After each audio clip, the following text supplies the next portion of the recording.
Hello there, and welcome back.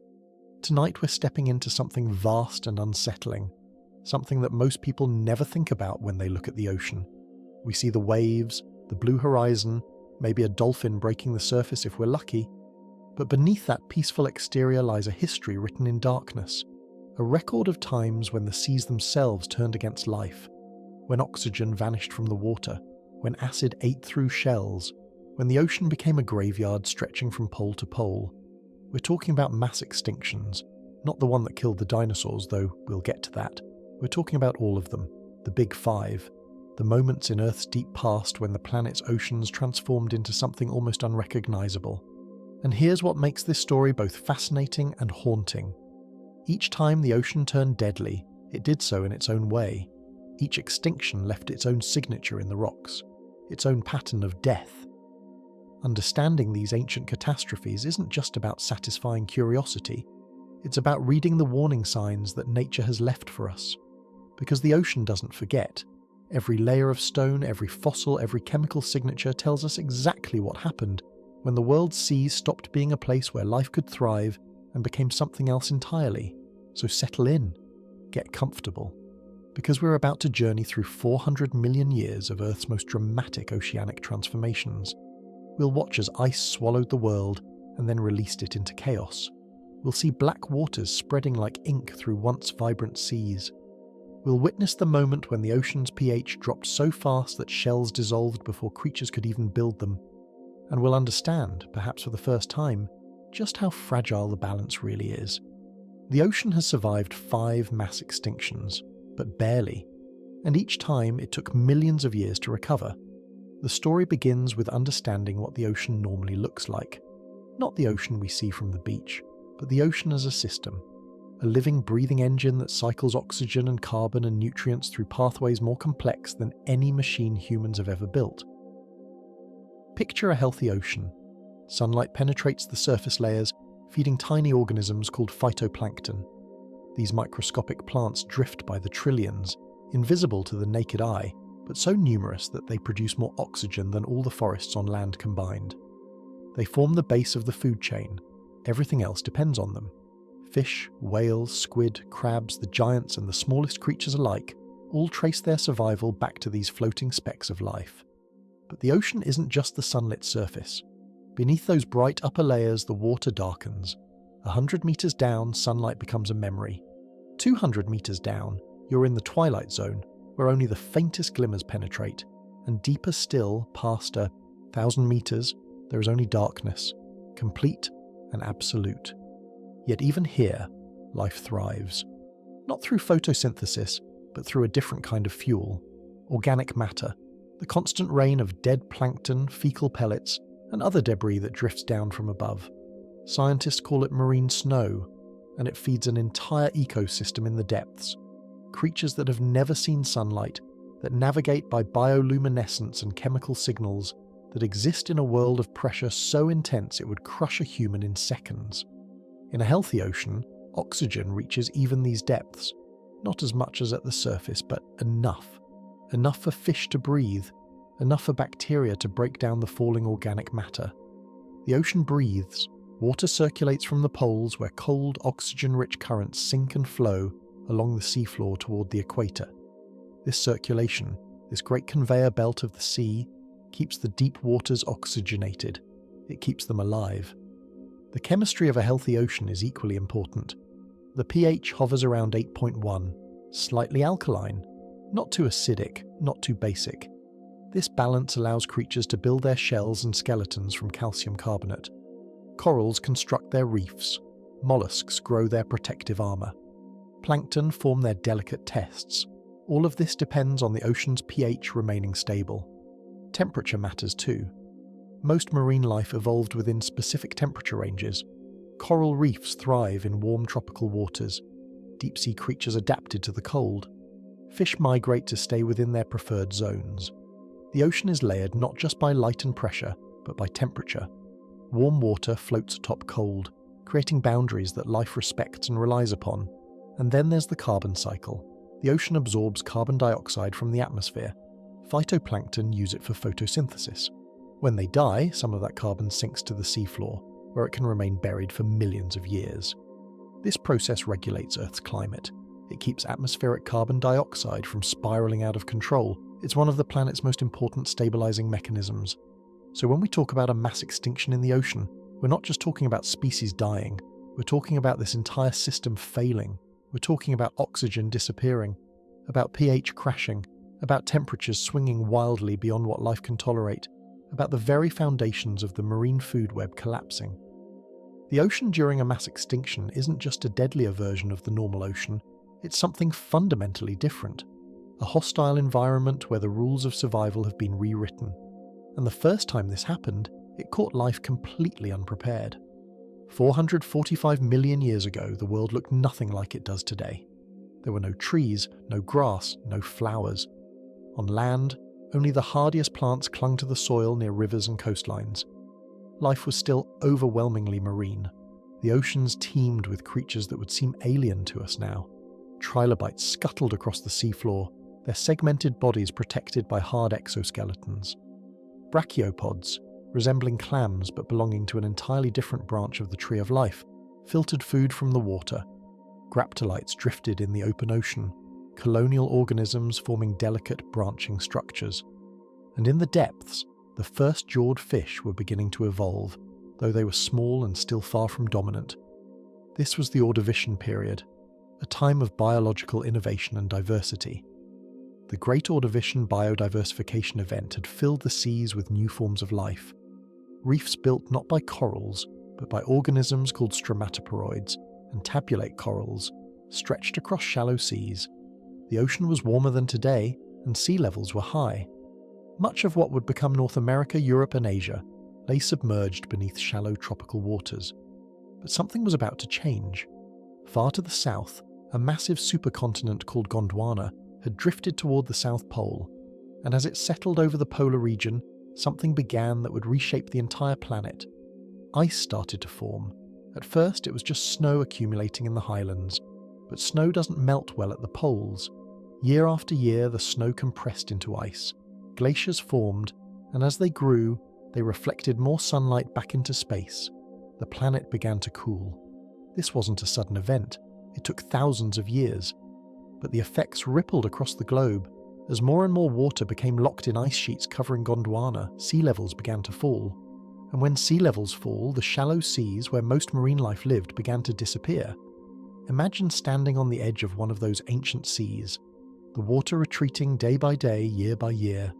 Reefs that once thrived in warm, sunlit shallows now found themselves in deeper water. Cooler water, water that carried less food. The shallow seas weren't just shrinking, they were being destroyed. Miles and miles of seafloor that had hosted vibrant ecosystems were suddenly exposed to air, left to dry under an alien sun. The creatures that lived there had nowhere to go. But the falling sea levels weren't the only problem. As the ice sheets grew, they changed the way ocean currents moved. Cold water from the poles began to circulate differently. Temperature gradients shifted, and with those shifts came changes in oxygen distribution. Some parts of the ocean became colder and better oxygenated. Others began to stagnate. In the deeper basins, away from the currents, oxygen levels started to drop. The first pulse of the Ordovician mass extinction struck during this glaciation. It was sudden by geological standards. Species that had thrived for millions of years vanished within a few 100,000 years. Roughly 60% of marine invertebrate genera disappeared. Entire families of trilobites went extinct. Many brachiopods vanished. The graptolites, those delicate drifters, were decimated. The cold wasn't the only killer.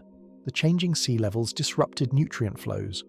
Organisms that depended on stable conditions found themselves in waters that were suddenly too cold, too deep, or too nutrient poor. And in some regions, the waters became not colder, but strangely warmer and more stagnant. Oxygen levels dropped, not everywhere, but in enough places to create dead zones, regions where nothing could breathe. But this was only the beginning. The glaciation wouldn't last forever, and when the ice began to melt, when the planet started to warm again, the ocean would face a different kind of catastrophe, one that in many ways was even worse than the cold. The transition from ice to warmth didn't happen overnight. It was gradual, playing out over tens of thousands of years. but the effects on the ocean were profound and ultimately catastrophic. As the glaciers began their slow retreat, water that had been locked in ice for millennia flowed back into the seas. Sea levels rose. The coastlines that had been exposed to air were flooded once more. Shallow seas returned, spreading across the continental shelves. For a brief geological moment, it might have seemed like the ocean was recovering. The ice was receding. The brutal cold was easing. Temperatures were climbing back towards something more hospitable. Life that had survived the glaciation in small refuges could begin to expand again, could recolonize the newly flooded shallows, could start rebuilding the ecosystems that had been decimated by the cold.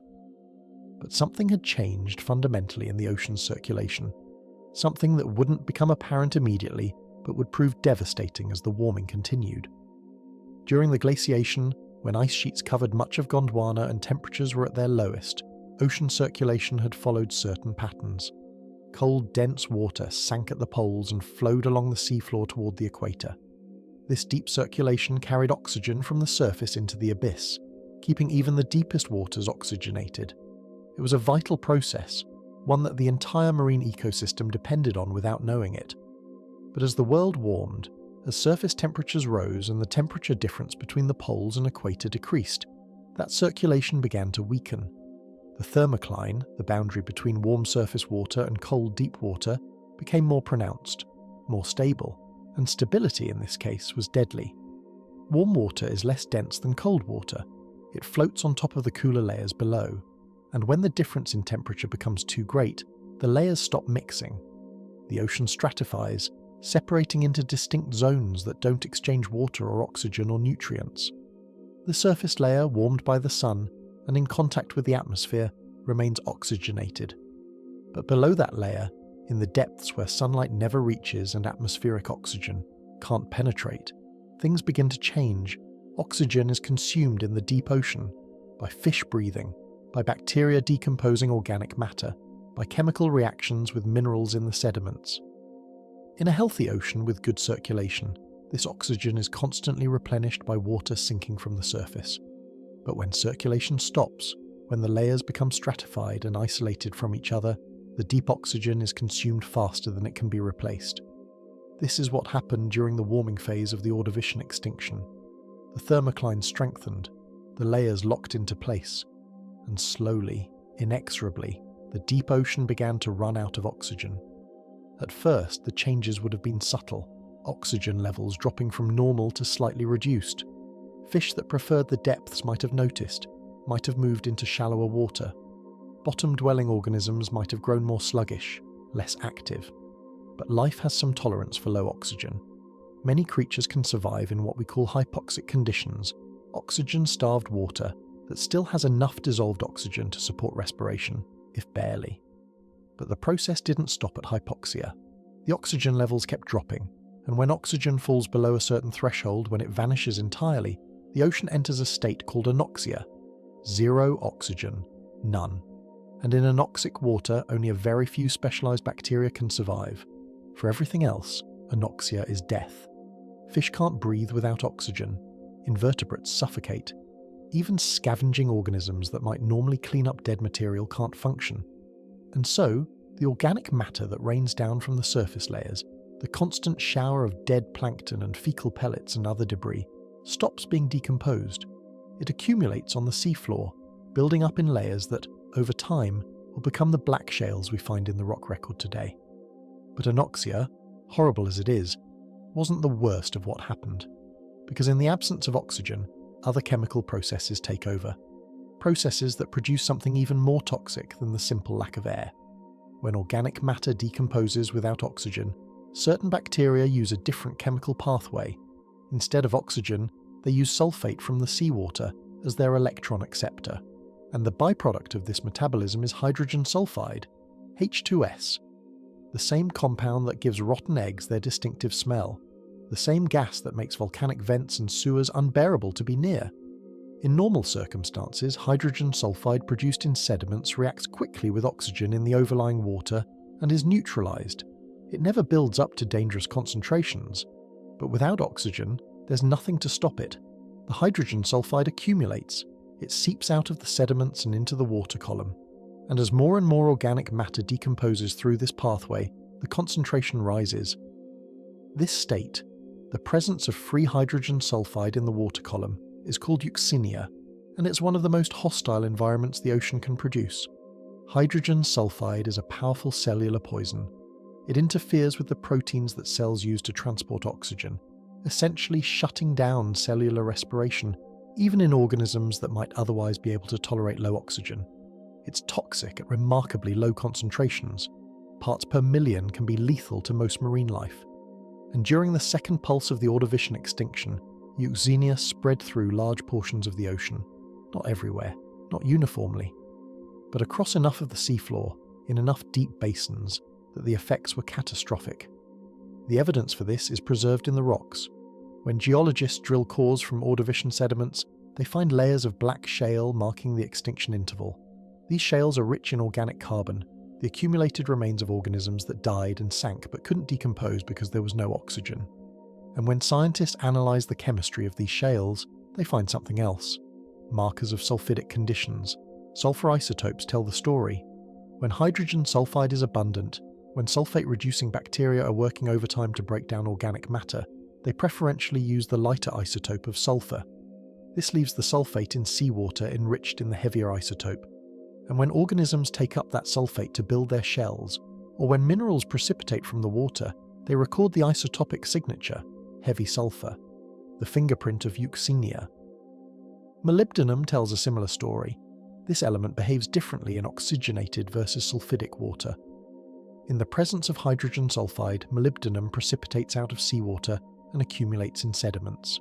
High concentrations of molybdenum in black shales, especially when paired with certain isotopic signatures, confirm that the water was not just anoxic but euxinic, and uranium isotopes provide yet another line of evidence.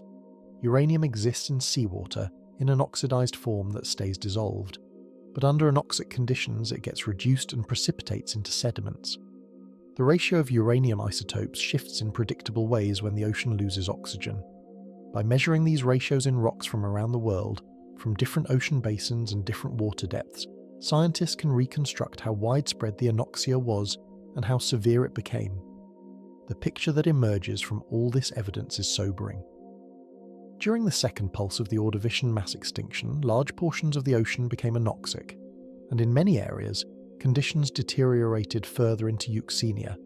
The hydrogen sulfide that should have been confined to the sediment spread into the water column, reaching up from the depths toward the surface.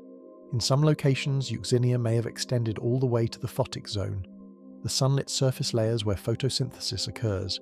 This is particularly devastating because it means that even organisms living near the surface trying to filter feed or photosynthesize were doing so in water laced with poison. The geographical extent of this catastrophe is recorded in rocks on multiple continents.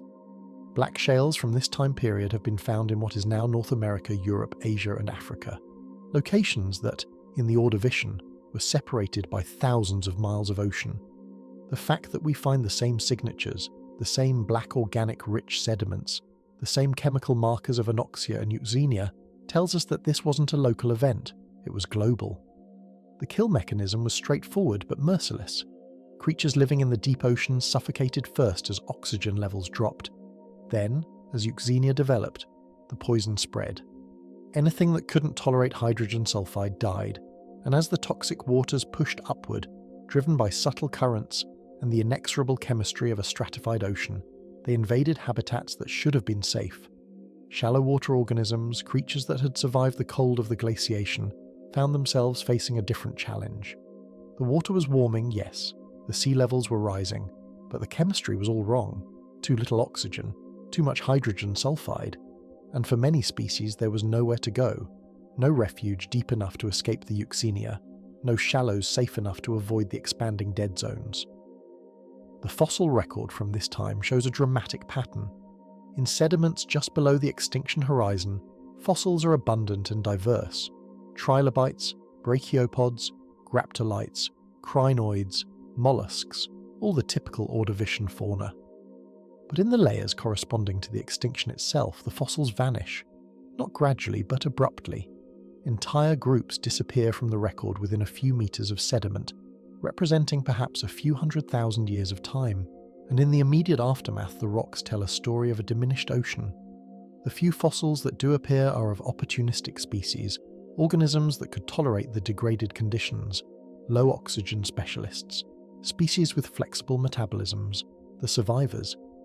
It would take millions of years for the ocean to recover from this double catastrophe, for oxygen to return to the depths as circulation resumed, for the hydrogen sulfide to disperse and the euxinic zones to shrink back to the sediments where they belong, for new species to evolve and fill the ecological niches left empty by the extinction. But the ocean did recover. Slowly, incrementally, life found ways to adapt and diversify. The Silurian period that followed saw new groups of organisms rise to prominence.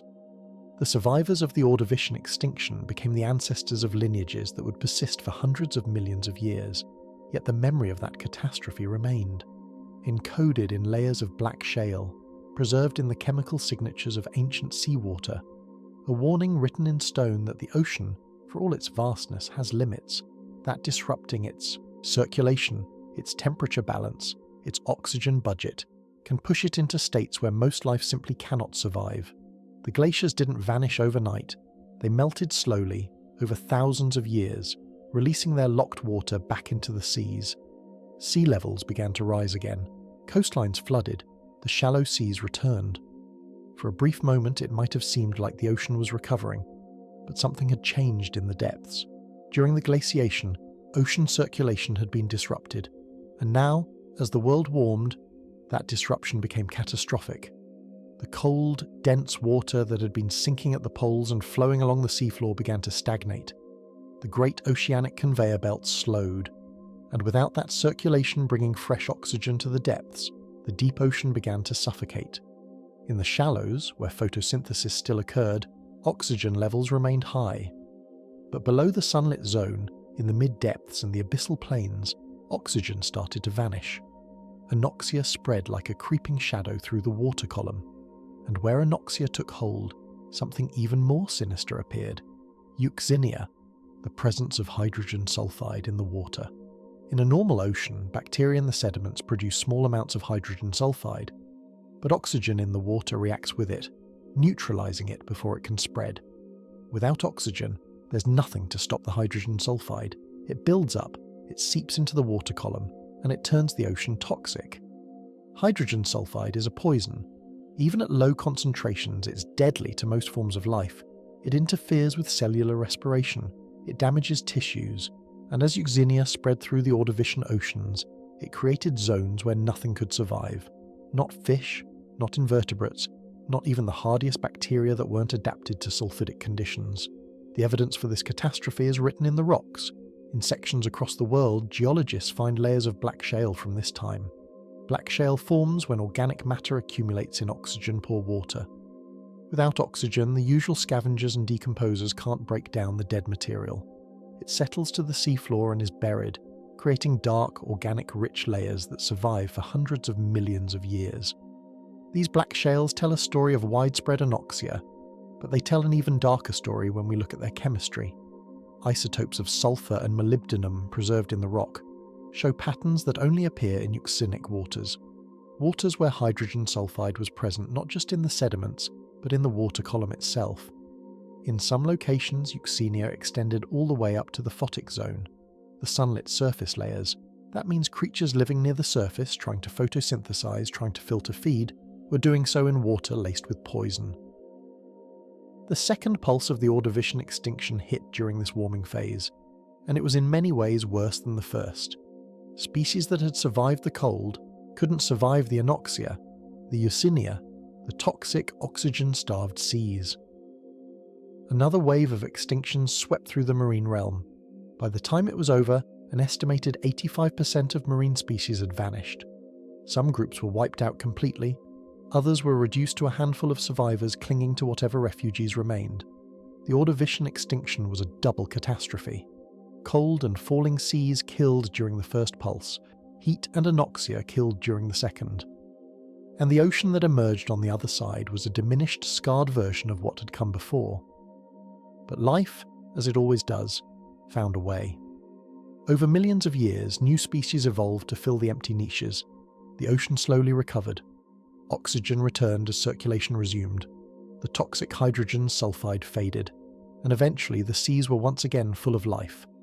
But the memory of that catastrophe remained, buried in layers of black rock, waiting for scientists millions of years in the future to read its dark message, and the ocean would not remain peaceful for long.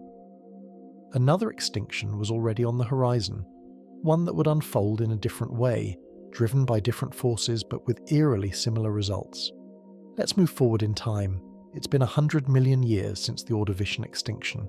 The ocean has recovered, new species have evolved, reefs are thriving again.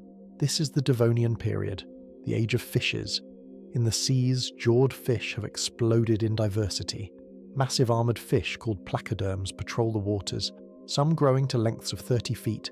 Their jaws are lined with bony plates sharp enough to crush shells. Sharks, or at least their early ancestors, are beginning to appear. And in the shallows, strange fish with primitive lungs are experimenting with breathing air, taking the first evolutionary steps toward life on land. The Devonian oceans are warm, sea levels are high, and on land, something remarkable is happening. Plants are conquering the continents, the first forests are growing, primitive trees spreading their roots deep into the soil, breaking down rock and releasing nutrients. This greening of the land will have profound effects on the oceans, because those nutrients don't stay on land. Rivers carry them to the sea, and in the coastal waters, that influx of nutrients triggers something that at first seems beneficial. Algae blooms. Phytoplankton populations explode, fed by the phosphorus and nitrogen washing off the continents. The surface waters turn green with life. Productivity soars. You might think this would be a good thing.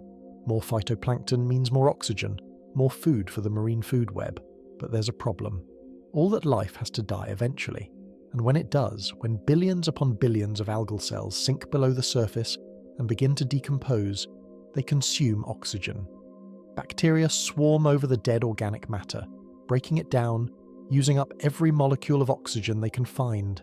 The deeper, waters start to run out of air. This is eutrophication, a process that today we mostly associate with agricultural runoff and polluted lakes. But in the Devonian, it was happening on a global scale. The newly forested continents were releasing nutrients faster than the ocean had ever experienced, and the ocean couldn't handle it.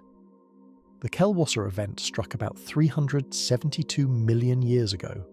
It happened in two pulses, separated by perhaps a few 100,000 years. Black shales appear in the geological record across multiple continents: Europe, North America, Africa, Asia. Everywhere geologists look, they find evidence of the same thing. Oxygen-poor waters spreading across the seafloor. The anoxia wasn't uniform. Some regions suffered more than others, but the overall pattern is clear. The deep ocean suffocated, and as it did, hydrogen sulfide began to appear again. Euxenia, the same poison that had killed during the Ordovician extinction. This time it was being fed by the decomposition of massive algal blooms, a self-reinforcing cycle. More nutrients led to more algae. More algae led to more decomposition. More decomposition consumed more oxygen and produced more hydrogen sulfide. Coral reefs, which had only recently evolved, were devastated. The tabulate and rugose corals that built the Devonian reefs couldn't survive in oxygen-poor water. Entire reef ecosystems collapsed, and with them went the countless species that depended on those reefs for food and shelter. Trilobites, already diminished from earlier extinctions, took another massive hit. Many families disappeared. The brachiopods, those ubiquitous filter feeders, suffered heavy losses, and in the open ocean, creatures that relied on oxygenated water at depth found themselves with nowhere to go. The evidence for anoxia is overwhelming. When scientists drill into Devonian rocks and analyze their chemistry, they find telltale signs. High concentrations of certain metals that only accumulate in oxygen-free water. Uranium isotope ratios that shift in predictable ways when the ocean loses oxygen. And always, those layers of black shale. Dark, fine-grained sediments rich in organic carbon. The kind of rock that only forms when there's no oxygen to decompose the dead material settling to the seafloor. But the Kellwasser event wasn't the end of the Devonian troubles. 13 million years later, another catastrophe struck, the Hagenberg event. This one came with global cooling. Glaciers formed in the southern hemisphere, locking up water and causing sea levels to drop. But the anoxia didn't stop. If anything, it got worse. The Hangenberg black shales are found on every continent. They represent one of the most widespread anoxic events in Earth's history, and this time the ocean didn't recover quickly. The anoxia persisted for hundreds of thousands of years. By the time the Hangenberg event was over, 75% of all species had gone extinct. The placoderms, those massive armoured fish that had dominated the Devonian seas, were gone. Completely. Not a single species survived. Trilobites were reduced to just a handful of lineages, clinging to existence in a few scattered refuges. They would never recover their former diversity. The late Devonian extinctions didn't happen all at once. They unfolded over millions of years, a series of pulses each driven by similar mechanisms. Nutrient overload leading to explosive algal growth, algal blooms dying and decomposing, oxygen depletion spreading through the depths, and hydrogen sulfide appearing wherever the anoxia became severe enough. Between the pulses there were periods of relative stability, times when the ocean seemed to be recovering, when oxygen levels crept back up and life began to recolonize the dead zones. But these recoveries were incomplete and temporary. The underlying problem, the massive influx of nutrients from the newly forested continents, hadn't been solved.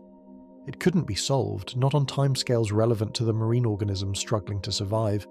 The forests on land were still growing, still spreading, still breaking down rocks and releasing phosphorus and nitrogen into the rivers. And those rivers still carried their nutrient-rich loads to the sea. Each rainy season brought a fresh pulse of fertilizer.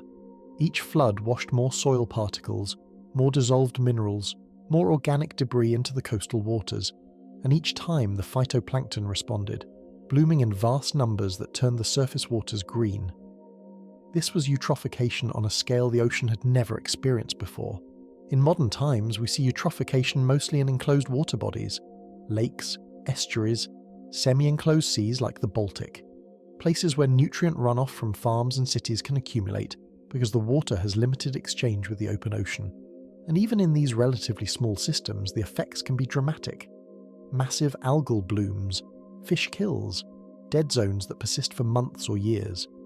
But in the Devonian, this process was happening across entire ocean basins. The newly vegetated continents were essentially fertilizing the oceans on a global scale, and the oceans, unprepared for such a sudden change in nutrient flux, responded in ways that ultimately proved catastrophic. The Kellwasser event struck in two distinct pulses. The first, called the Lower Kellwasser, occurred around 373 million years ago. The second, the Upper Kellwasser, followed perhaps a few 100,000 years later. Each pulse is marked by distinctive black shale deposits found on multiple continents. The Lower Kellwasser was bad. Oxygen levels dropped across large swaths of the ocean. Anoxic conditions developed in deep basins and mid-depth waters. Many species went extinct. Coral reefs, which had only recently begun to flourish after recovering from earlier Devonian crises, suffered severe damage. But some groups survived. Some, refugees, remained. The extinction was significant but not catastrophic. The Upper Kellwasser was worse, much worse. The black shales from this event are thicker, more widespread, and show stronger signatures of anoxia and euxenia. This was the pulse that really devastated the Devonian fauna. Coral reefs collapsed completely. The Great Barrier Reef systems that had stretched across the shallow seas, providing habitat for countless species, were destroyed. They wouldn't recover for millions of years. Trilobites, already diminished by earlier extinctions, took another massive hit during the Upper Kellwasser. Entire families disappeared. The once dominant Phacopoid trilobites were reduced to a handful of lineages. These remaining species adapted in telling ways. Their eyes, which had been large and complex, became smaller. This suggests they were living in murkier, darker water, perhaps driven deeper by deteriorating surface conditions. Or perhaps the surface waters themselves had become turbid, filled with dead organic matter and bacterial blooms. The trilobites' head shields, the protective carapace covering their cephalon, also changed. The brims, the flat margins extending outward from the body, became wider. Scientists think these brims served a respiratory function, increasing the surface area available for gas exchange. In an oxygen-poor ocean, such an adaptation would be advantageous. Creatures with larger respiratory surfaces could extract what little oxygen remained from the water more efficiently. But even these adaptations couldn't save most trilobite lineages. The Upper Kelwasser was too severe, and when it was over, trilobite diversity was a shadow of what it had been. They would limp forward for another 100 million years, never regaining their former glory, before finally going extinct entirely in the Permian. Brachiopods, those ubiquitous filter feeders that had carpeted the Devonian seafloor, were devastated. The atripid and pentamerid brachiopods, which had been diverse and abundant, went extinct. Other families suffered severe losses. In the aftermath, brachiopod assemblages were dominated by a few opportunistic genera that could tolerate the degraded conditions. In the open ocean, the situation was equally grim. Ammonoids, those coiled cephalopods that would later become so diverse, were nearly wiped out. The goniotites, a major ammonoid group, lost most of their species. The survivors persisted in small populations, hiding out in whatever refuges remained, waiting for conditions to improve. And in the water column itself, the signs of crisis were written in chemistry. Uranium isotopes in carbonate rocks show dramatic negative excursions at both Kelwasser events. Negative excursions mean the ratio of uranium isotopes shifted toward lighter values, which happens when widespread anoxia removes uranium from seawater and buries it in sediments. The magnitude of the excursions suggests that 5 to 10% of the global seafloor became anoxic during these events. 5 to 10% might not sound like much, but remember, the Devonian Ocean was not structured like the modern one. Much of the world's marine life lived on the continental shelves and in shallow seas. These were the regions most affected by nutrient runoff and most prone to developing anoxia and euxemia. Losing oxygen in these productive areas had outsized effects on biodiversity. Mercury concentrations in the sediments tell another part of the story. Mercury is released by volcanic eruptions. When scientists measure mercury in Devonian rocks, they find spikes corresponding to both Kelwasser events. This suggests that volcanic activity may have played a role, adding another stressor on top of the nutrient-driven anoxia. The suspected volcanic culprit is the Vili Traps, a large igneous province in what is now Siberia. The Vili eruptions occurred around the right time to have contributed to the Kelwasser events. They would have released enormous quantities of carbon dioxide and sulfur dioxide into the atmosphere. Carbon dioxide would have caused warming, exacerbating ocean stratification, and reducing oxygen solubility. Sulfur dioxide would have formed sulfate aerosols, which might have caused short-term cooling but also would have acidified rainfall. The combination of volcanic gases and nutrient runoff from land created a perfect storm of environmental stress. The ocean was being hit from multiple directions simultaneously, and the cumulative effects pushed it into the anoxic euxinic state, recorded in the black shales. Between the two Kelwasser pulses, and again afterward, the ocean tried to recover. Oxygen levels improved somewhat. Some species that had been restricted to small refuges began to expand again, but the recovery was slow and incomplete. The nutrient influx continued, the volcanic activity persisted, and the ocean remained unstable, prone to sliding back into anoxia at the slightest perturbation. Then, 13 million years after the Upper Kelwasser, another catastrophe struck, the Hangenberg event. This one came with global cooling. Glaciers formed in the southern hemisphere, just as they had during the Ordovician. Water was locked up in ice, and sea levels dropped dramatically. The cooling should have helped oxygenate the ocean. Cold water holds more dissolved oxygen than warm water. Increased circulation associated with glaciation should have brought oxygen to the depths. But it didn't work out that way. The Hangenberg event was accompanied by some of the most widespread and severe anoxia of the entire Phanerozoic. Black shales from this time are found on every continent: deep water, shallow water, open ocean, restricted basins. Everywhere geologists look, they find evidence of oxygen depletion. Why? How could glaciation and cooling lead to such extreme anoxia? The answer seems to lie in the configuration of continents and ocean basins at the time. As Pangaea began to form, with continents colliding and merging, the geography of ocean basins changed. Some basins became partially enclosed, restricted in their connection to the open ocean. And in these restricted basins, even with cooler temperatures, circulation could be poor. Picture a semi-enclosed sea with limited exchange with the rest of the ocean. Nutrients flow in from rivers, algae bloom in the surface waters, that organic matter sinks and decomposes. And because the basin is restricted, Because water doesn't flow through it quickly, the oxygen consumed by decomposition isn't replaced fast enough. Anoxia develops, and once it starts, it's self-reinforcing. The anoxic waters can't support the usual scavengers and decomposers, so organic matter accumulates even faster, consuming even more oxygen. This is what happened in many basins during the Hangenberg event. The tectonics of the time, the ongoing assembly of Pangaea, created conditions that favoured the development of anoxic zones, and the falling sea level associated with glaciation made things worse by concentrating organisms into smaller volumes of water, increasing the organic load that had to be decomposed. The Hangenberg black shales are remarkable for their extent and thickness. In some locations they're meters thick, representing perhaps 500,000 years of continuous or near-continuous anoxic conditions. That's an extraordinarily long time for the ocean to remain oxygen depleted, long enough to ensure that very few organisms could survive in the affected regions. The fossil record from the Hangenberg event shows patterns consistent with these harsh conditions. Diversity crashed, extinction rates soared, and perhaps most significantly, this event marked the end of the placoderms, those massive armoured fish that had dominated the Devonian seas. Placoderms like Dunkleosteus, with its bone-crushing jaws and armour-plated body, had been apex predators. They'd ruled the oceans for tens of millions of years. They'd survived the Kellwasser events, though with heavy losses. But the Hangenberg event was too much. Not a single placoderm species survived. The entire class went extinct, vanishing completely from the fossil record.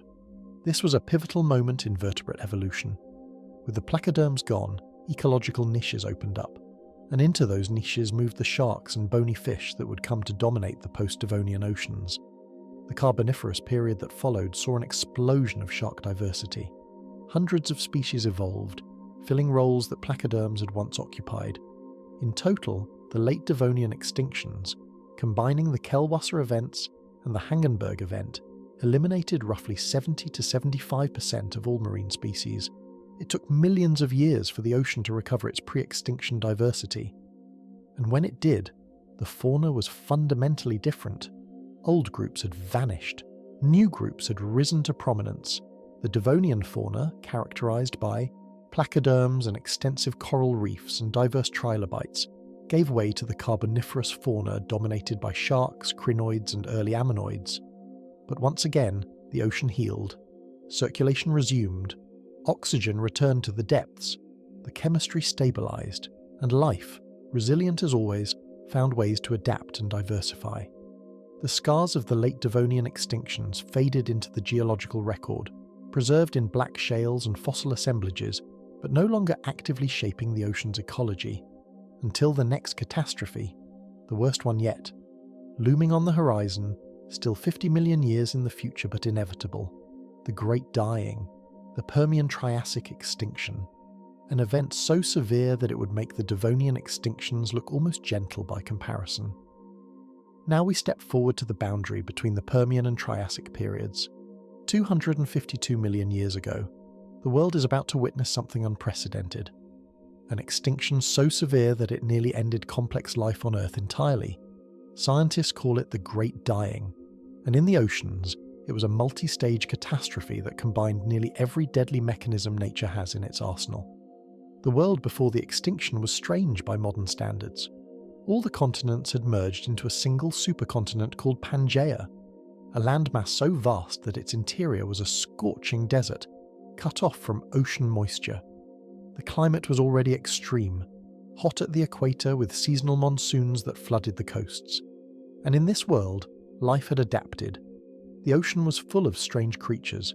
Trilobites still existed, though diminished. Bizarre marine reptiles patrolled the waters, and forests of giant horsetails and seed ferns covered the tropical coasts. Then the Siberian traps erupted. This wasn't a single volcano. It was an entire region of what is now Siberia splitting open and hemorrhaging lava.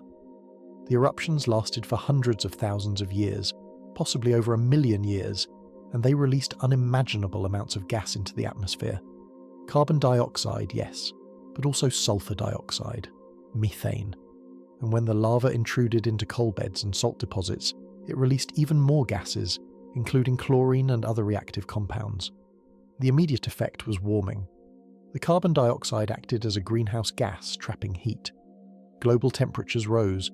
The ocean surface, already warm, became even hotter. But the warming didn't happen uniformly.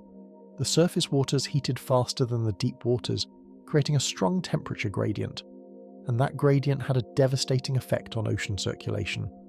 Normally, cold water sinks at the poles and flows along the seafloor toward the equator, carrying oxygen with it.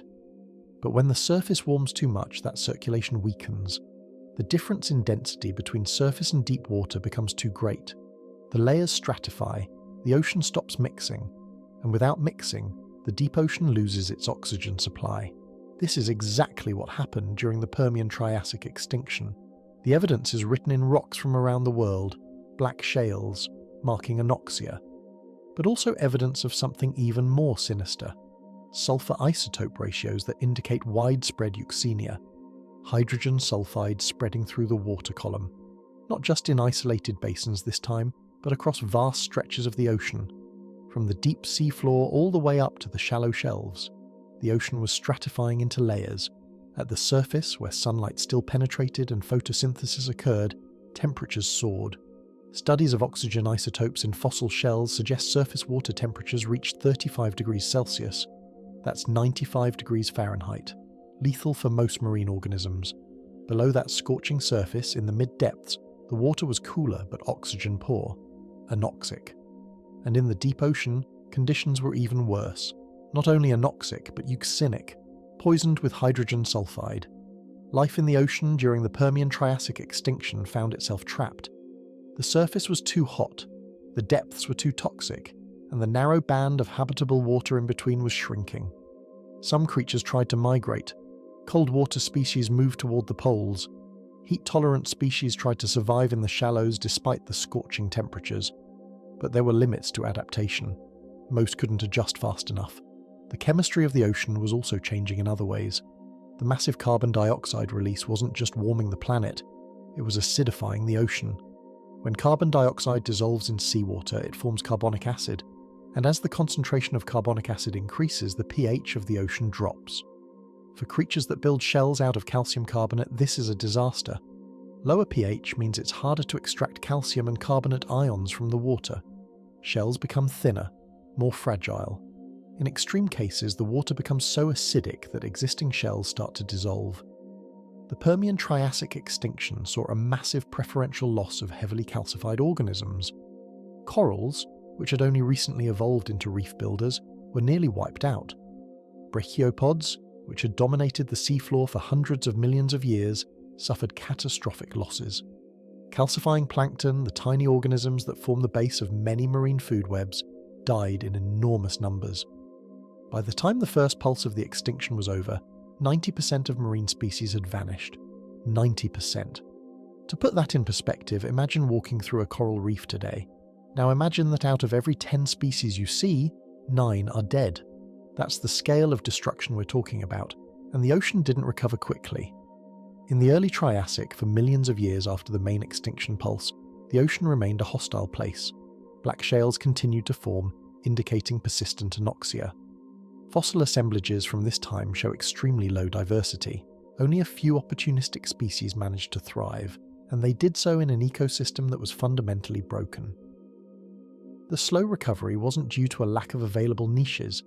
It was because the ocean itself remained unstable. Periodic episodes of anoxia and euxemia continued.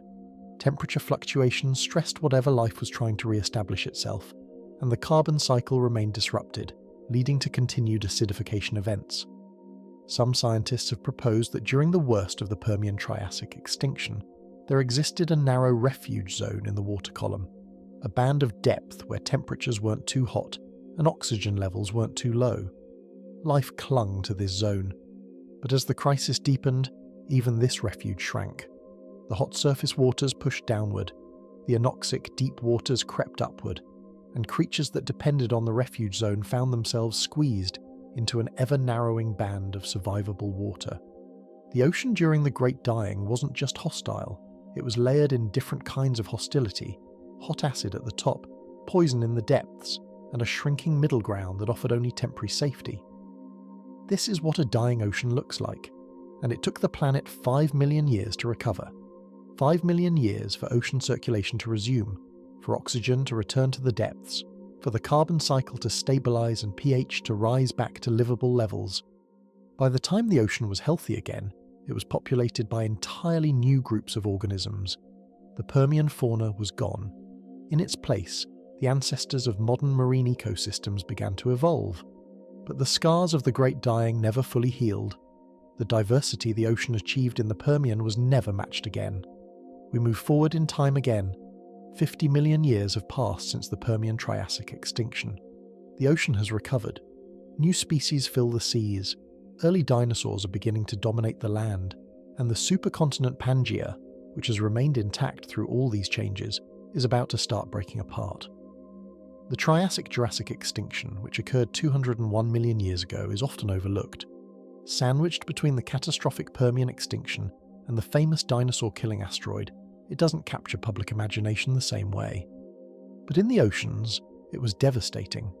76% of all species died, and once again, the primary culprit was volcanism. The Central Atlantic Magmatic Province, or CAMP, began erupting as Pangaea split along what would become the Atlantic Ocean. This wasn't a single event. It was a series of massive eruptions, each one releasing enormous quantities of lava and gas. The eruptions occurred in pulses, separated by tens of thousands of years. Each pulse injected carbon dioxide, sulfur dioxide, and other gases into the atmosphere. Each pulse caused rapid warming, followed by brief cooling as sulfate aerosols reflected sunlight. The climate swung wildly, and the ocean responded in kind. The warming caused by camp volcanism had effects similar to the Permian extinction, though perhaps less severe. Ocean stratification increased. Deep waters became anoxic. But there was something unique about the Triassic-Jurassic extinction. Evidence suggests that hydrogen sulfide didn't just appear in the deep ocean. It spread all the way to the photic zone, the sunlit surface layers. Geologists have found biomarkers in Triassic-Jurassic rocks, molecules produced by green sulfur bacteria. These bacteria only thrive in the presence of both sunlight and hydrogen sulfide. Their presence in the rock record tells us that the surface ocean, where photosynthesis should have been producing oxygen, was instead filled with toxic gas. Imagine the scene, the sun shining down on a calm sea. But instead of the bright blue we expect, the water has a greenish tint. A smell of rotten eggs hangs in the air. Hydrogen sulfide, the same gas that makes sewers and volcanic vents unbearable, is bubbling up from the depths and spreading across the surface. Any creature trying to breathe in that water, trying to filter feed, trying to photosynthesize, is doing so in a poison bath. This phenomenon, called photic zone euxenia, is one of the most extreme conditions the ocean can experience. It represents a complete breakdown of normal ocean chemistry.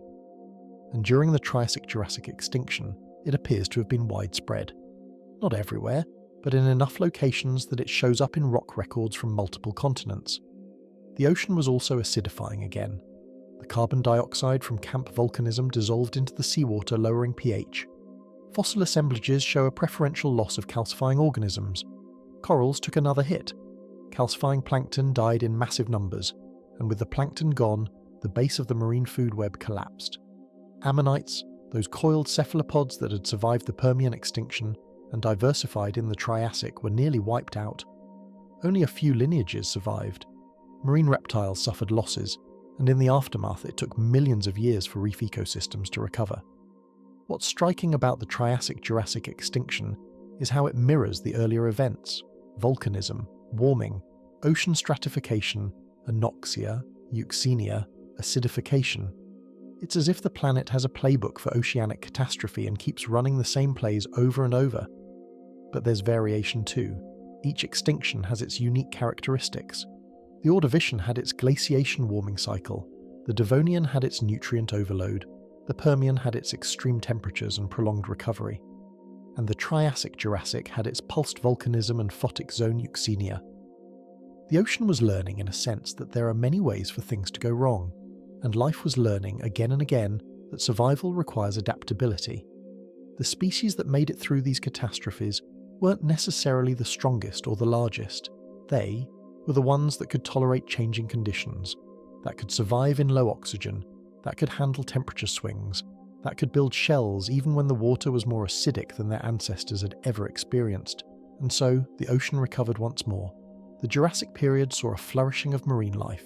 New groups of plankton evolved, modern-style sharks and rays appeared, ichthyosaurs and plesiosaurs ruled the seas, and on land, dinosaurs grew to sizes never before seen. The world was entering a new phase, a time of warmth and biodiversity. But the ocean's trials were not over. One more extinction awaited, and this one would be different from all the others. Because this time, the cause wouldn't be gradual, it would be instantaneous. A single moment of violence that would change everything. 66 million years ago, the Cretaceous period was in full swing. The world was warm, sea levels were high, higher than at any point in the past 100 million years. Shallow seas covered much of what is now North America, splitting the continent down the middle. The western interior seaway stretched from the Gulf of Mexico to the Arctic Ocean, 1,000 miles wide in places. Marine life had reached incredible diversity. The oceans were full of ammonites, their shells coiling in elaborate patterns. Mosasaurs, massive marine reptiles, hunted in the open water. Giant sea turtles the size of small cars drifted through the currents, and in the plankton, new groups had evolved. Foraminifera with intricate calcite shells, calcareous nanoplankton, microscopic algae that formed the base of the food web. The climate was stable, the carbon cycle was balanced, and then, in a single day, everything changed. An asteroid 7 miles across slammed into what is now Mexico's Yucatan Peninsula at 45,000 miles per hour. The impact released energy equivalent to 10 billion atomic bombs. A crater over 100 miles wide formed in seconds. The Chicxulub impact was unlike anything else we've discussed.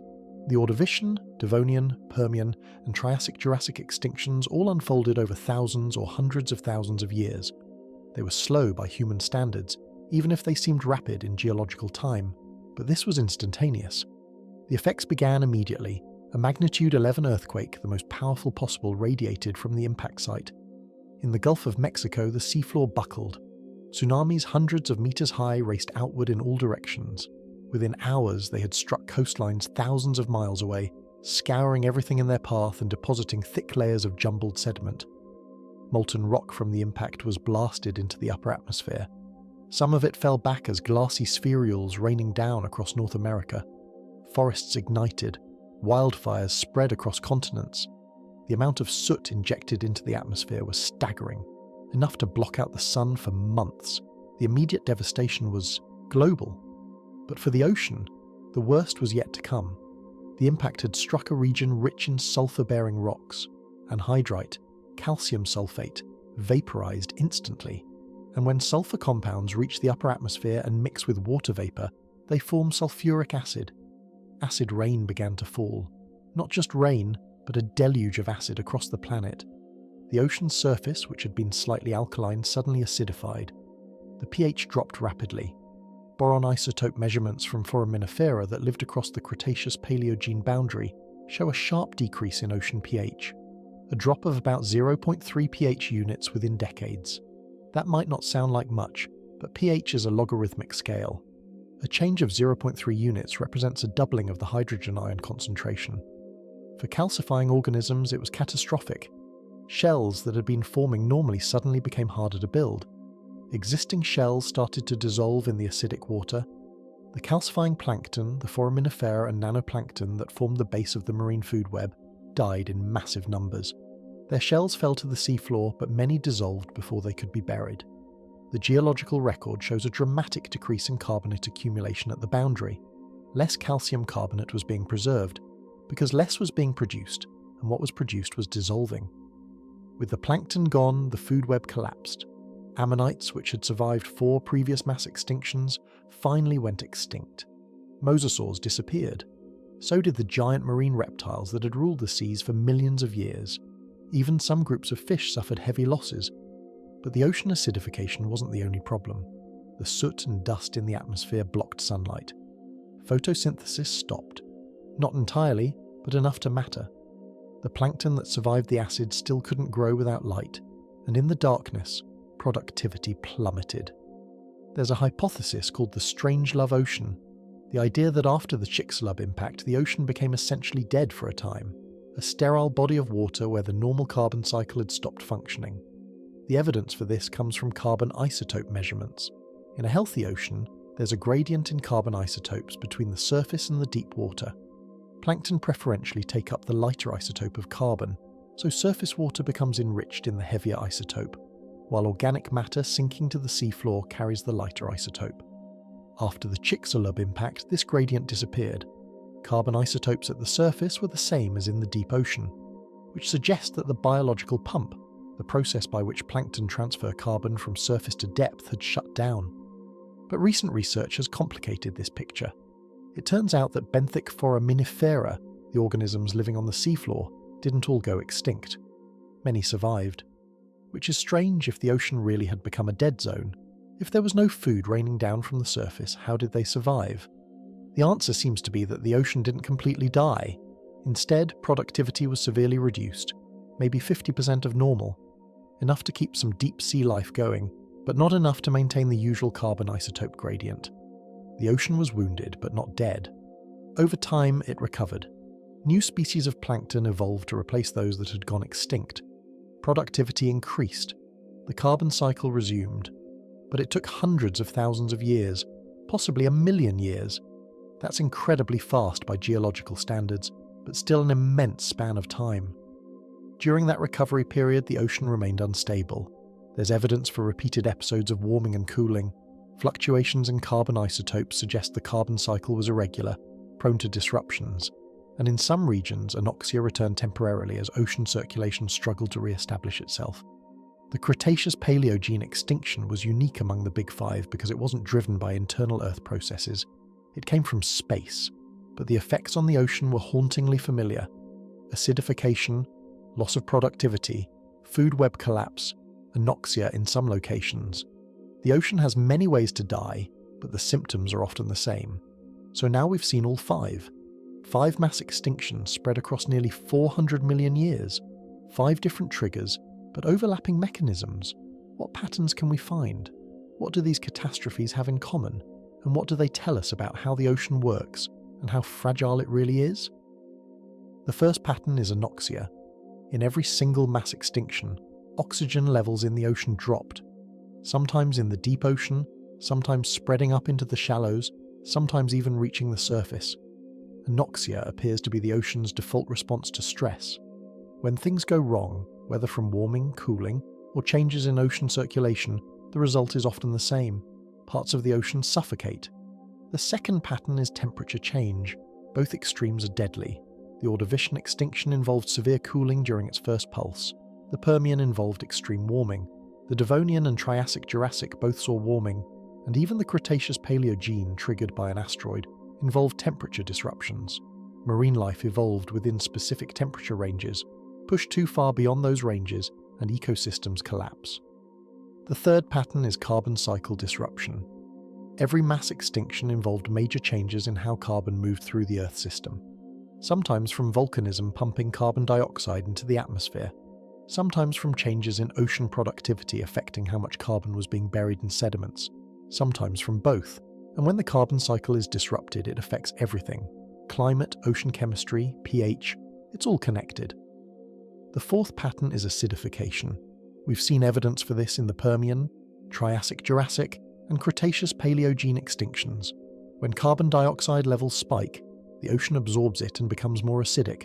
Shells dissolve, calcifying organisms die, reefs collapse, and the effects ripple through the entire food web. The fifth pattern is the preferential extinction of certain groups. Calcifying organisms suffer disproportionately. Reef builders are often wiped out, and species that occupy narrow ecological niches that can't adapt quickly to changing conditions tend to disappear. Generalists, species that can tolerate a wide range of conditions, are more likely to survive. What's striking is how similar the mechanisms are despite the different triggers. It doesn't matter whether the initial cause is volcanism, glaciation, or an asteroid impact. The ocean responds in predictable ways. It stratifies, it loses oxygen, it acidifies, and life dies. This tells us something important about the ocean as a system. It has certain failure modes, certain ways it breaks down under stress, and those failure modes appear to be universal. They've occurred throughout Earth's history, and there's no reason to think they won't occur in the future. There's another pattern worth noting: recovery time.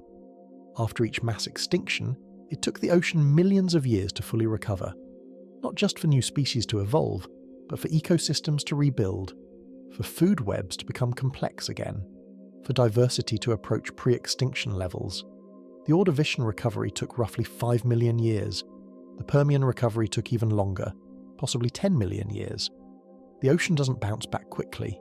It heals slowly, accumulating new species one at a time, gradually rebuilding the intricate networks of predator and prey, filter feeder and plankton, reef builder and reef dweller. And in every case, the ocean that emerged from the extinction was different from the one that went into it. New groups rose to dominance. Old groups disappeared or were reduced to minor roles. Evolution doesn't have a memory. It can't rebuild what was lost. It can only move forward, creating new solutions to the problem of survival. So what do these ancient catastrophes tell us about the modern ocean? Quite a bit, actually, because some of the same mechanisms that drove past extinctions are operating today. The ocean is warming. Global average sea surface temperatures have increased by about 1 degree Celsius over the past century. That might not sound like much, but it's happening faster than during any of the mass extinctions we've discussed. Faster than the Permian warming. Faster than the Triassic-Jurassic warming. Evolution requires time to adapt, and when change happens too quickly, adaptation becomes impossible. The ocean is also acidifying. Since the Industrial Revolution, the ocean has absorbed about 30% of the carbon dioxide humans have released into the atmosphere, and just as in past extinctions, that absorbed carbon dioxide is lowering pH. The ocean today is about 0.1 pH units more acidic than it was in pre-industrial times. That's a 30% increase in acidity. We're not yet at Permian levels, but we're moving in that direction, and oxygen levels are dropping. Not everywhere, but in many regions. Dead zones, areas of severe hypoxia or anoxia, are expanding in coastal waters around the world. The Baltic Sea, the Gulf of Mexico, parts of the Pacific. These are modern examples of the same process that created the black shales we find in the geological record. The mechanisms are the same. Warming reduces oxygen solubility in water. Stratification prevents oxygen from reaching the depths. Nutrient runoff from agriculture triggers algal blooms, which die and consume oxygen as they decompose. It's eutrophication on a scale that rivals the Devonian. None of this means we're currently experiencing a mass extinction. We're not. The changes we're seeing are significant and they're stressing marine ecosystems, but we haven't crossed the threshold into true catastrophe. Not yet. But the warning signs are there.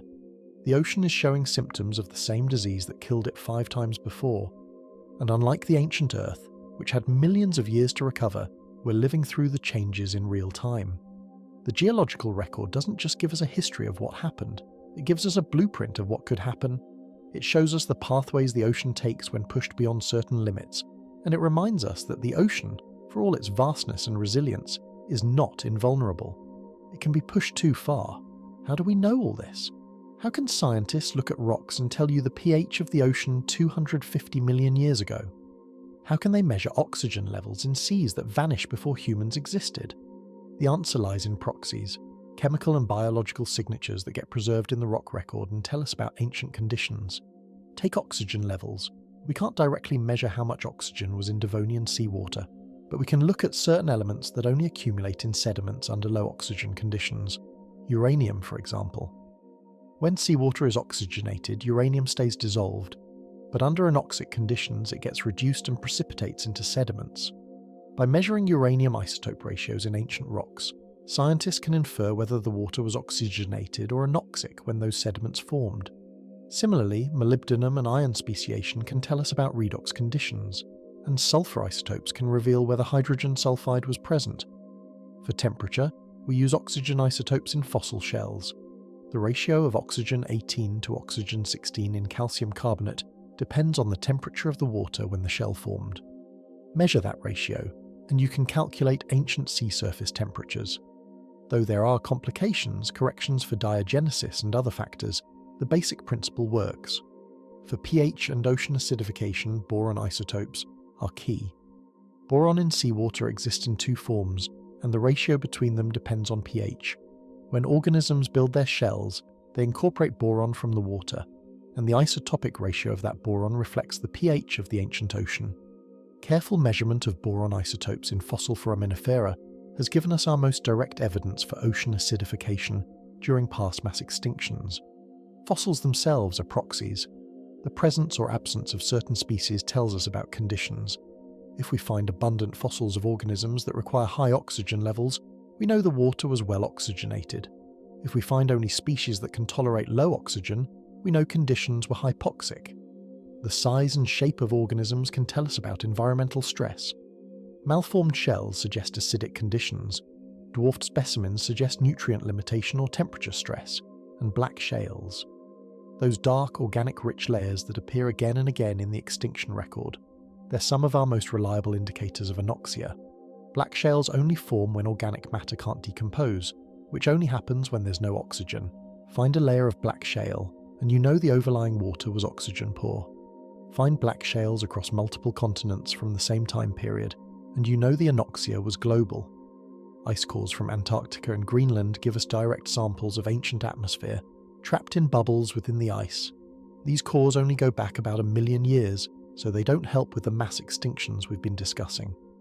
But they've been invaluable for understanding more recent climate history and validating the methods we use for older periods. All of this evidence has to be pieced together like a puzzle. A measurement from one location might be ambiguous, but when combined with data from dozens of sites around the world, patterns emerge. The picture becomes clear, and what that picture shows, again and again, is an ocean pushed to its limits. An ocean that responded to stress in predictable, devastating ways. The ocean remembers. Every layer of sediment, every fossil, every chemical signature is a memory. And we're learning to read that memory with increasing precision. The ocean tells its story to anyone willing to listen. And the story it tells is both a warning and a guide. So here we are at the end of our journey through deep time. We've watched the ocean freeze and thaw. We've seen it suffocate under its own productivity. We've witnessed it poison itself with hydrogen sulfide, acidify until shells dissolved, and struggle to recover from a rock falling from space. 5 mass extinctions, 5 different paths to catastrophe, but common themes throughout. And now, standing in the present, looking out at the ocean we know, we can't help but see the echoes. The warming waters, the rising carbon dioxide, the expanding dead zones, the acidification creeping through the surface layers. None of this is new. The ocean has been here before, but life hasn't. Not human life, not civilization. We're the first species intelligent enough to read the warning signs written in stone. The first species capable of understanding what happened in the past and recognizing the parallels in the present. And perhaps most importantly, we're the first species capable of making choices about what happens next. The geological record shows us that the ocean can recover from almost anything. Given enough time, life finds a way. New species evolve, ecosystems rebuild, diversity returns. But that recovery takes millions of years. And during the extinction itself, during the dark times when the ocean is dying, the world is a diminished place. The ocean may seem vast and unchangeable. When you stand on a beach and watch the waves roll in, it's hard to imagine this immense body of water being vulnerable. But vulnerability isn't about size, it's about balance, and the ocean's balance is delicate. The same processes that allowed life to flourish for billions of years, the cycling of carbon, the circulation of currents, the chemistry of seawater, can be disrupted. We've seen it happen 5 times, each time driven by forces that, at the time, must have seemed unstoppable.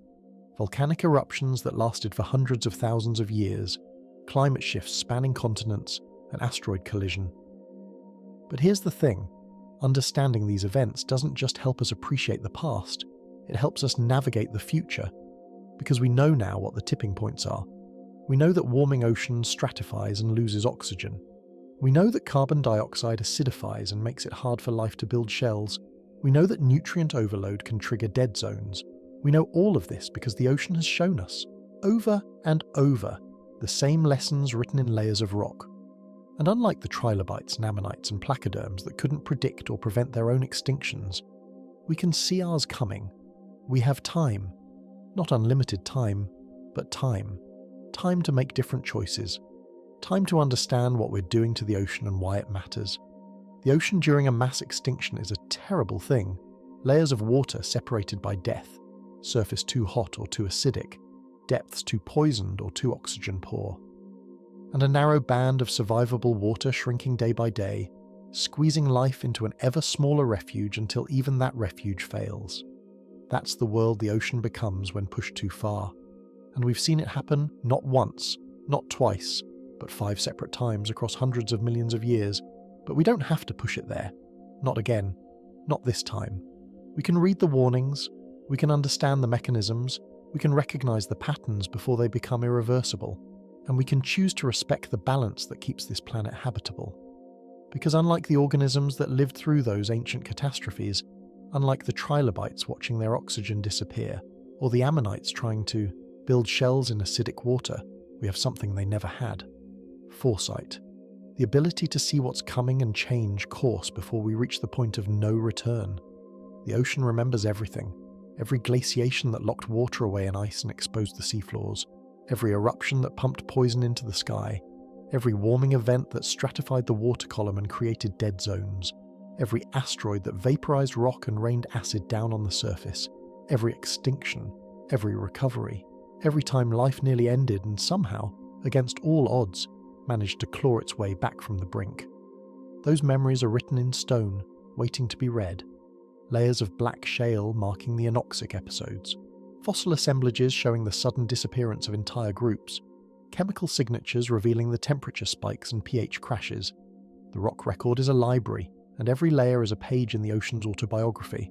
A chronicle of survival and catastrophe spanning nearly 500 million years. And when we read those pages, when we truly understand what they're telling us, we realize something profound and unsettling. The ocean isn't just a place where things live. It's not just a vast body of water covering 70% of Earth's surface. It's the foundation of all complex life on this planet. It regulates the climate, moderating temperatures and storing heat. It produces somewhere between 50 and 80% of the oxygen in our atmosphere, more than all the rainforest combined. It cycles nutrients from pole to equator, from surface to depth, feeding ecosystems we can barely imagine. It connects continents, distributes larvae, carries nutrients, and maintains the chemical balance that makes our planet livable. And when it fails, when it crosses into those deadly states we've seen in the past, nothing is safe. Not the creatures swimming in the water, not the organisms crawling on the seafloor, not the life clinging to coastal zones, and certainly not the terrestrial ecosystems that depend on the ocean's stability for their own survival. When the ocean goes into crisis, the whole planet follows. Atmospheric oxygen levels drop, climate becomes unstable, food chains collapse from the bottom up, the entire biosphere suffers. We've watched this happen through the geological lens. We've seen how the Permian extinction didn't just kill marine life, but devastated terrestrial ecosystems too. How the Ordovician glaciation changed global weather patterns. How each crisis in the ocean echoed outward, touching every corner of the planet. The ocean and the land are not separate systems. They're interconnected parts of a single planetary metabolism. And when one part fails, the other feels the effects. So as we stand here in the present, with the memory of 5 mass extinctions behind us, and an uncertain future stretching ahead, we face a choice.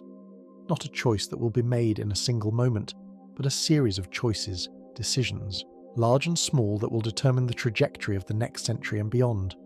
We can ignore the warnings that the ocean is sending us. We can pretend that the parallels between past and present are just coincidences.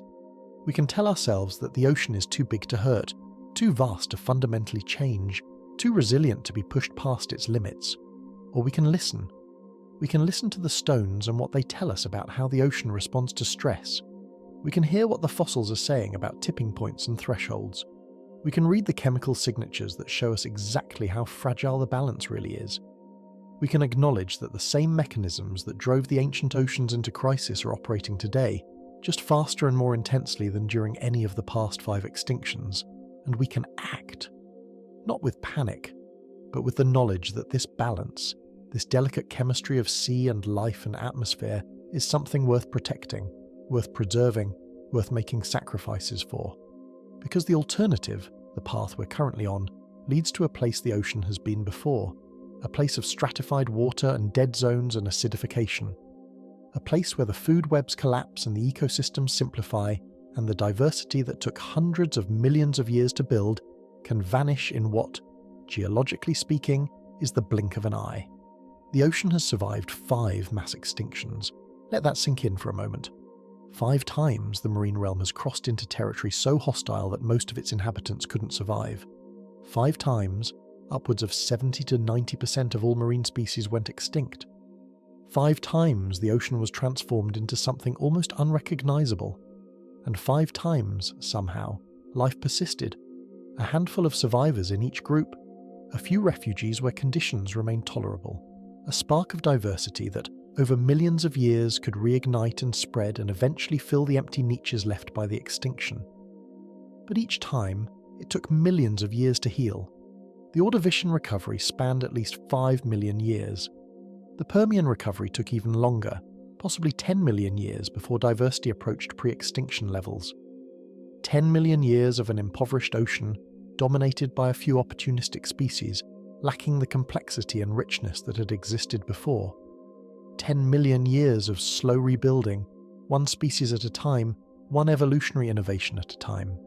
And each time, the world that emerged was different from what came before. Fundamentally, irreversibly different.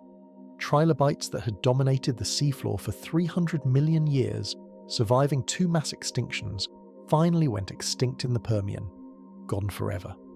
No matter how long we wait, no matter how much the ocean recovers, trilobites will never swim again. Ammonites that had sailed through every ocean, adapting to every crisis, finally met their end at the Cretaceous-Paleogene boundary.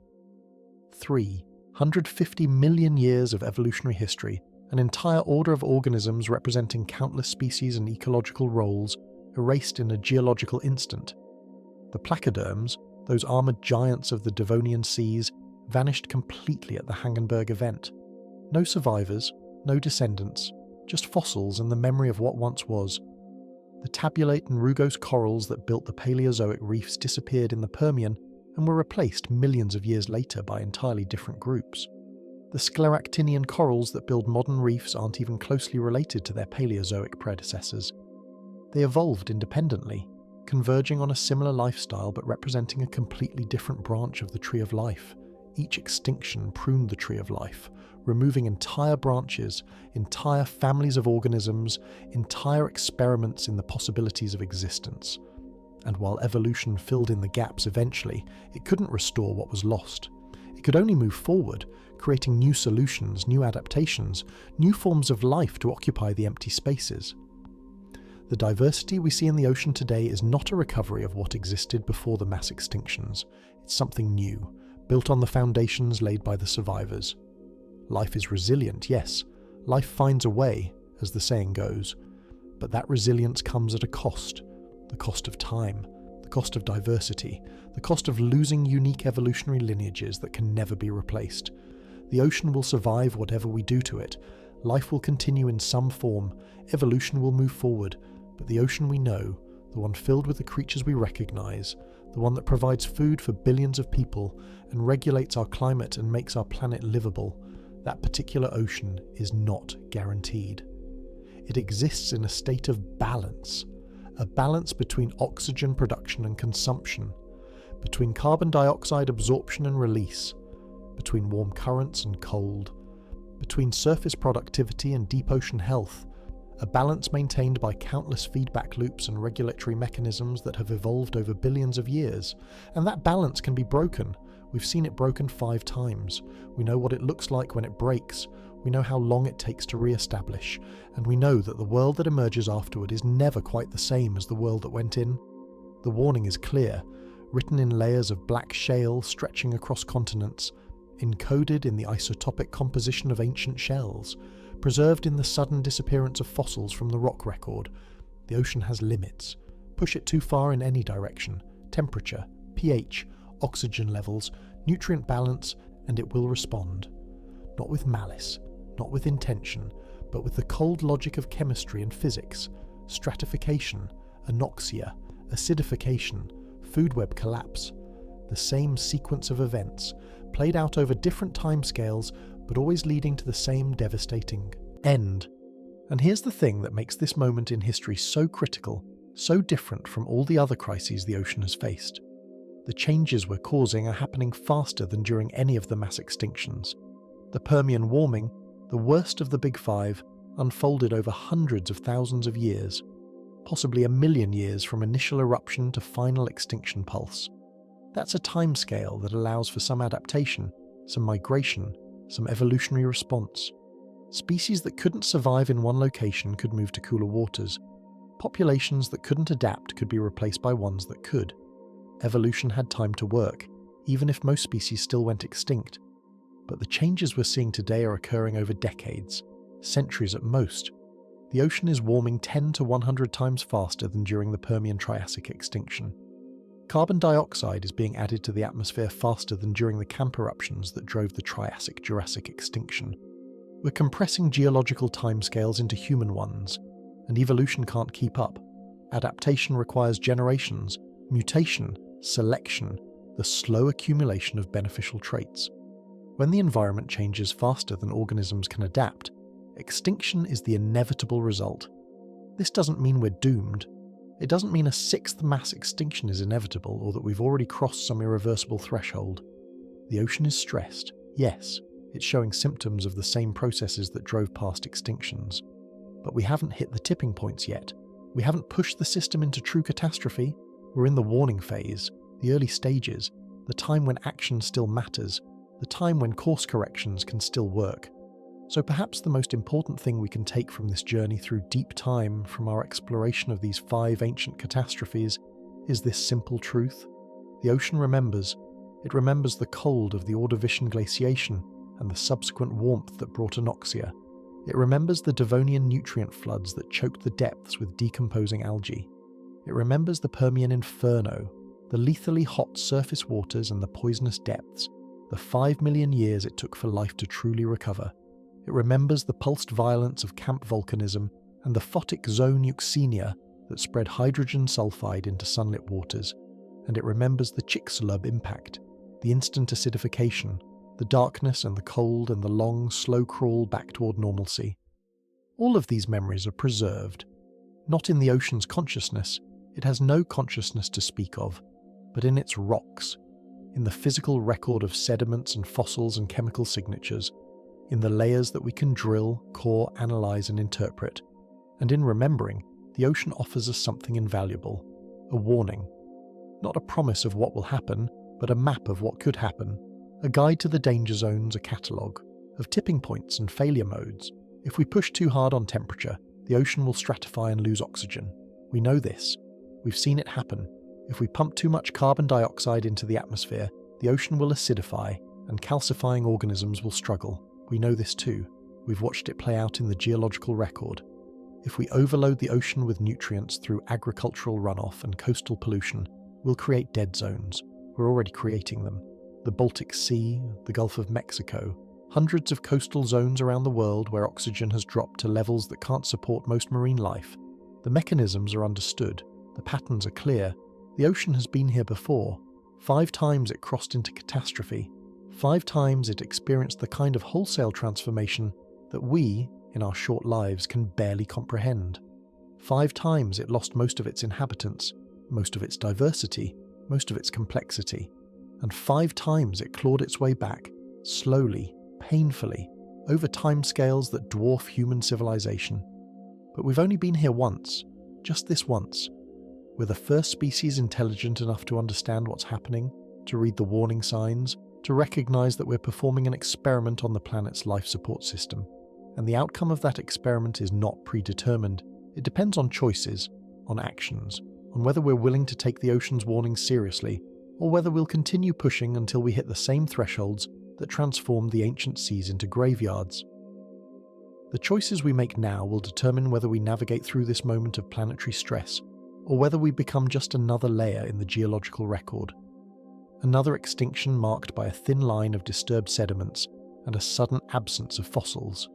Future geologists, if there are any, might drill through our time period and find the markers of catastrophe. A spike in carbon isotopes, a collapse in diversity, black shales marking widespread anoxia, and they'll add us to the list. The 6th mass extinction, the Anthropocene event, the time when one species altered the ocean so profoundly that the entire marine realm collapsed. Or they might find something else. Evidence that we recognize the danger and change course, that we stabilized carbon emissions before the acidification became irreversible, that we protected enough ocean habitat to maintain healthy populations, that we reduced nutrient runoff and allowed dead zones to heal. That we gave the ocean time to adjust, time to adapt, time to remain the vibrant, diverse, productive system it's been for hundreds of millions of years. The ocean is vast, covering 71% of Earth's surface, containing 97% of all the water on the planet, reaching depths of nearly 7 miles in the Mariana Trench, home to more than 200,000 known species and likely millions more yet to be discovered. It seems impossible that we could hurt something so immense, that human activity, confined mostly to the continents and coastal zones, could affect the fundamental chemistry of an entire ocean. But we can, and we are. The ocean is vast, but it is not infinite. Its capacity to absorb carbon dioxide is enormous, but not unlimited. Its ability to buffer pH changes is remarkable, but not unbreakable. Its resilience in the face of stress is impressive, but not indestructible. We've already changed it in measurable ways. The surface ocean is 0.1 pH units more acidic than 200 years ago. The average temperature has risen by a full degree Celsius. Oxygen levels have dropped by about 2% globally, with much larger decreases in certain regions. These might seem like small numbers, 0.1 pH, 1 degree, 2%. But the ocean is a system of tipping points and thresholds. Small changes can cascade. A slight increase in temperature reduces oxygen solubility, which stresses marine life, which reduces productivity, which affects carbon cycling, which alters pH, which makes it harder for organisms to build shells, which reduces productivity further. Feedback loops, cascading effects, the same mechanisms that drove the ancient oceans into crisis states. We're not there yet, but we're moving in that direction, and the ocean, in its patient geological way, is trying to tell us what comes next. If we listen, if we're willing to hear, if we're willing to accept that the same laws of chemistry and physics that governed the Ordovician Ocean and the Permian Ocean and all the ancient seas apply to our ocean too. No exceptions, no special dispensation for the one species that thinks it's above nature's rules. The ocean's patience, like all patience, has limits. Physical limits imposed by chemistry and temperature and the solubility of gases in water. The ocean can't absorb infinite carbon dioxide without becoming acidic. It can't warm indefinitely without stratifying and losing oxygen. It can't handle unlimited nutrients without eutrophying and creating dead zones. These aren't political opinions or economic projections. They're physical laws, as inflexible and unforgiving as gravity. And the ocean's warning, preserved in 5 separate mass extinctions spanning 400 million years, is this. There are thresholds. Push the system too far, and it will flip into a different state, a worse state, a state where most life can't survive. The ancient oceans show us where those thresholds lie. Not with perfect precision, the Earth system is too complex for that, but with enough clarity to know that they exist and that we're approaching them. So listen to the water lapping against the shore. Listen to the stones beneath your feet, each one a fragment of deep time, each one carrying chemical signatures of ancient catastrophes. Listen to the silence in the black shales, the eerie quiet of a dead ocean preserved in rock. Listen to the whispers in the isotopes, the subtle shifts in elemental ratios that tell of temperature spikes and pH crashes and oxygen depletion. The ocean is speaking. It's been speaking for hundreds of millions of years, telling the same story over and over. The story of a system that can be pushed only so far before it breaks. The story of thresholds and tipping points and catastrophic state changes. The story of extinctions and recoveries and the millions of years it takes to heal. And the story of a balance, delicate and complex and vitally important, that keeps this planet livable. That story is being told right now, in real time, in warming waters and acidifying seas and expanding dead zones. The ocean is showing us the early warning signs, the first symptoms of systemic stress. And if we ignore those warnings, if we continue pushing the system toward the thresholds that we know, from bitter experience recorded in stone, lead to catastrophe, then we'll learn, as the trilobites and ammonites learned, as the placoderms and rugose corals learned, that the ocean's rules are absolute. But it doesn't have to end that way. We have knowledge, we have foresight, we have the ability to read the ocean's history and understand its warnings, and we have time, not unlimited time, not centuries or millennia, but enough time, if we act now, to steer away from the thresholds, to stabilize the system before it flips, to protect the ocean that has, for billions of years, made life on Earth possible. The ocean is speaking. The question is whether we're listening, and whether we're willing to act on what we hear. The stones have given us their warning. The fossils have shown us what happens when the ocean fails. The chemistry has revealed the mechanisms of catastrophe. All the knowledge we need is there, written in layers of rock waiting to be applied. 5 mass extinctions, 5 catastrophes that nearly ended complex life in the sea, 5 recoveries that took millions of years and produced worlds different from those that came before. The ocean has been tested, stressed, pushed to its limits and beyond, and it has always eventually recovered. But the ocean we save, if we choose to save it, won't be for the ocean's sake. The ocean will endure. In some form, life will continue. We'll be saving it for ourselves, for the civilizations that depend on it, for the billions of people who rely on it for food and climate stability and the oxygen they breathe, for the future we want to have, rather than the one we'll get if we keep pushing. The ocean remembers 5 mass extinctions. Let's make sure it doesn't have to remember a 6th.